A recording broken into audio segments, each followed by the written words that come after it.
Okay, so we put a lot of work into this Honda Accord EXL V6 3.5 vtech. I just installed a new vtech solenoid, as you can see. All you gotta do is take those two bolts out, this one out, pull it right through here. You ain't gotta move none of this crap. You ain't gotta move all this bullshit.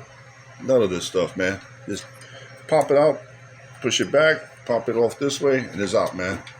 I'm watching all these other videos where you guys taking all this out and all this out, man. You ain't gotta do all that crap, bro. Just take this out right here and it pops right off. Unplug these plugs. Take this plug out. Done. It took me less than, what, 3 minutes to do this, bro.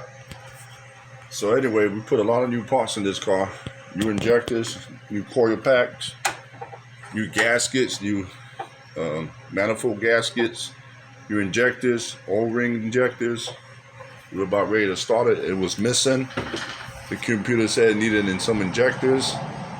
Also said the solenoid, vtech solenoid, was having a problem. As you can see, it was leaking. It was leaking right over here. That's from the gaskets from the solenoid. It starts leaking, use pressure. And the gas filter that's in there, little filter, is clogged. I'll make another video on that. But I'll be making a video when we started. We gotta put the battery in there. As you can see, clean motor. These Honda Accords with the V6 3.5, they're kind of rare. They're fast, a lot of power. So look for part 2 of the video. I did not make the videos doing all this work. I didn't have the time. So hopefully the mist is gone. Oh yeah, we put new spark plugs also. All new spark plugs and oil. So spend a little money.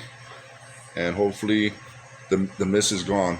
But it was misfiring a little bit. We're going to see now. It's kind of late in the night. We can't do this and wake up neighbors. So we're going to wait till tomorrow morning and start it. All right. Stay tuned for the second part. Thank you.